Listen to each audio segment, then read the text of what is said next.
ओम नमो भगवते वासुदेवाय. अथ विश्वंध्याय. कुरुचा वंश, राजा दुष्यंत आणि भरताच्या चरित्राचे वर्णन. श्री शुक म्हणतात, परीक्षिता, आता मी राजा पुरुच्या वंशाचे वर्णन करीन. याच वंशात तुझा जन्म झाला आहे. याच वंशातील वंशज पुष्कळशे राजश्री आणि ब्रह्मर्षी सुद्धा झाले आहेत. कुरुचा पुत्र जन्मेजय झाला. जन्मेजयाचा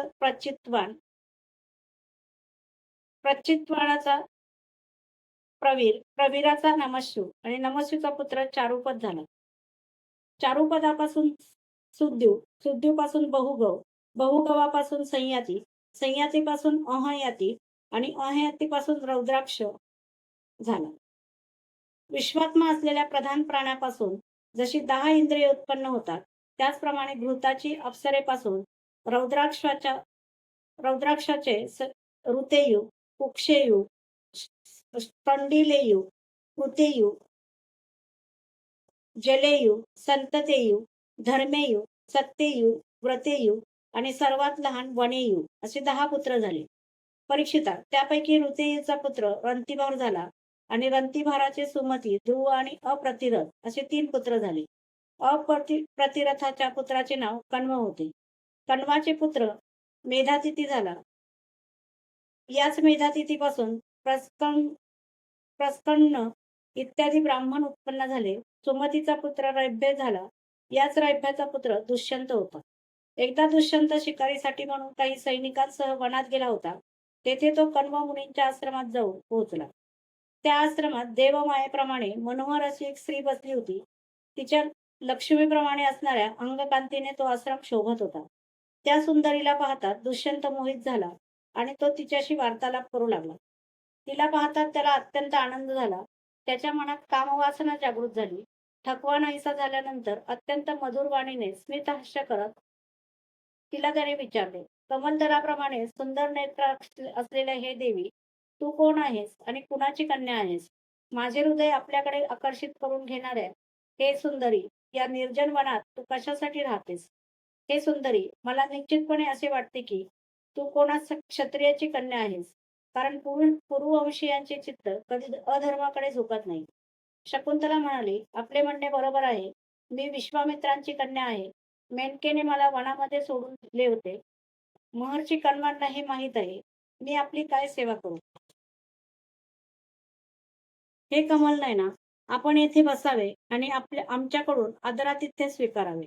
आश्रमात अन्न आहे. आपली इच्छा असेल तर भोजन करावे आणि योग्य वाटत असेल तर येथेच राहावे. दुष्यंत म्हणाला, हे सुंदरी, तू कुशिक वंशात जन्मलेली असल्या कारणाने हे आदरातिथ्य तुझ्या दृष्टीने योग्यच आहे. कारण राजकन्या स्वतःच आपल्याला योग्य असा पती वरतात. शकुंतलेची संमती मिळाल्यानंतर देशकाल आणि शास्त्र जाणणाऱ्या दुष्यंताने गांधर्व विधीने धर्मानुसार तुझ्याशी विवाह केला. अमोघवीर्य दुष्यंताने शकुंतलेशी सहवास केला आणि दुसऱ्या दिवशी सकाळी तो आपल्या राजधानीकडे परत गेला. योग्य वेळी शकुंतलेला एक पुत्र झाला. वनामध्ये कण्वांनी राजकुमाराचे जातकर्माचे संस्कार केले. तो मुलगा लहानपणी सिंहांना बळजबरीने बांधून त्यांच्याशी खेळत असो. भगवंतांचा अंशावतार असलेल्या त्या अमर्याद पराक्रमी मुलाला बरोबर घेऊन रमणीरत्न शकुंतला पतीकडे आली. आपली निर्दोष पत्नी आणि पुत्र यांचा दुष्यंताने जेव्हा स्वीकार केला नाही, तेव्हा सर्वांच्या समक्ष आकाशवाणी झाली. माता केवळ कातडी पिशवीप्रमाणे आहे. वास्तविक पुत्र हा पित्याचाच असतो, कारण पिताच पुत्र रूपाने उत्पन्न होतो. म्हणून दुष्यंता, तू शकुंतलेचा त्याग करू नकोस. आपल्या पुत्राचे पालन पोषण कर. राजन, वंशाची वृद्धी करणारा पुत्र पित्याला नरकापासून वाचवतो. शकुंतलेचे म्हणणे खरे आहे. हा गर्भ तुझ्यापासूनच धारण झालेला आहे. दुष्यंतांच्या मृत्यूनंतर तो बालक यशस्वी चक्रवर्ती सम्राट झाला. त्याचा जन्म भगवंतांच्या अंशापासून झाला होता. आज सुद्धा पृथ्वीवर त्याची थोरवी गायली जाते. त्याच्या उजव्या हातावर चक्राचे चिन्ह होते आणि पायावर कमल पुष्पाचे. महाभिषेकाच्या विधीने राजाधिराजाच्या पदावर त्याला अभिषेक झाला. भरत अतिशय शक्तिशाली राजा होता. ममताचे पुत्र दीर्घतमा मुनींना भरताने पुरोहित म्हणून नेमून गंगा तीरावर 55 आणि यमुना तीरावर 78 अश्वमेघ यज्ञ केले. या यज्ञांमध्ये त्यांनी अपरंपार धनाचे दान केले.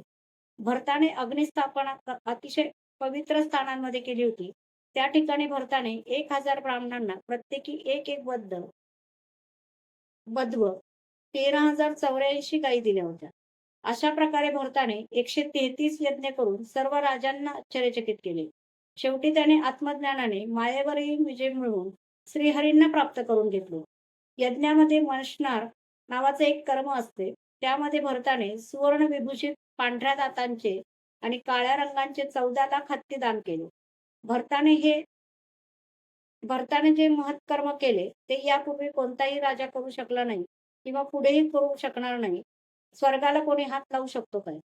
भरताने दिग्विजय करतेवेळी किरात, हूण, यवन, अंध्र, कंक, हश, शक, म्लेच्छ इत्यादी सर्व ब्राह्मणद्रोही राजांना मारून टाकले. पूर्वी बलवान असुरांनी देवांवर विजय मिळवून ते रसातळात राहू लागले होते. त्यावेळी ते देवांगणांना रसातळाला घेऊन गेले होते. भरताने त्यांना पुन्हा सोडवून आणले. त्याच्या राज्यामध्ये पृथ्वी आणि आकाश प्रजेच्या सर्व गरजा पूर्ण करीत होते. भरताने 27,000 वर्षापर्यंत सर्व दिशांचे एक छत्री राज्य केले. शेवटी सार्वभौम सम्राट भरताने लोकपालांचे ऐश्वर्य, सार्वभौम संपत्ती, अखंड साम्राज्य आणि हे जीवन सुद्धा मिथ्या आहे असा निश्चय करून तो संसारातून निवृत्त झाला. परीक्षिता, विदर्भ राजाच्या 3 कन्या भरताच्या आवडत्या पत्न्या होत्या. जेव्हा भरताने त्यांना सांगितले की तुमचे पुत्र मला अनुरूप नाही, तेव्हा कदाचित सम्राट आपला त्याग करील या भीतीने त्यांनी आपल्या पुत्रांना मारून टाकले. अशा प्रकारे भरताचा वंश खंडित होऊ लागला. तेव्हा त्याने संतान प्राप्तीसाठी मरुस्तोम नावाचा यज्ञ केला. तेव्हा मरुगणांनी प्रसन्न होऊन भरताला भरद्वाज नावाचा पुत्र दिला. एकदा बृहस्पतीने आपला भाऊ उत्यत्य याच्या गर्भवती पत्नीशी सहवास करण्याची इच्छा केली. त्यावेळी गर्भामध्ये जो बालक दीर्घतमा होता त्याने विरोध केला. परंतु बृहस्पतीने त्याच्याकडे लक्ष न देता त्याला तू आंधळा हो असा शाप देऊन बळजबरीने गर्भाधान केले. आपला पती आता आपला पती आपला त्याग करेल असे वाटून उतथ्याच्या पत्नीने नव्या मुलाचा त्याग करावा असे ठरविले. त्यावेळी देवांनी गर्भस्थ शिशूच्या नावाची व्युत्पत्ती करतेवेळी असे म्हटले. बृहस्पती म्हणाले, हे मूर्ख स्त्रिये, हा माझा औरस आणि माझ्या भावाचा क्षेत्रज अशा प्रकारे दोघांचा पुत्र द्वाज आहे. म्हणून तू याचे भरण पोषण कर. यावर ममता म्हणाली, बृहस्पते, हा माझ्या पतीचा नव्हे तर आपल्या दोघांचाच पुत्र आहे. म्हणून आपणच याचे भरण पोषण करावे. अशा प्रकारे आपापसात वाद करीत माता पिता असे दोघेही त्याला सोडून निघून गेले. म्हणून मुलाचे नाव भरद्वाज असे पडले.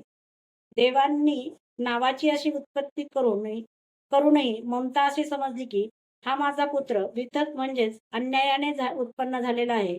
म्हणून तिने त्या बालकाला सोडून दिले. आता मरुगणांनी त्याचे पालन पोषण केले आणि जेव्हा भरताचा वंश नष्ट होऊ लागला तेव्हा त्याला आणून त्याच्याकडे दिले. हाच विथत भरद्वाज भरताचा दत्तक पुत्र झाला. अध्याय 20 समाप्त.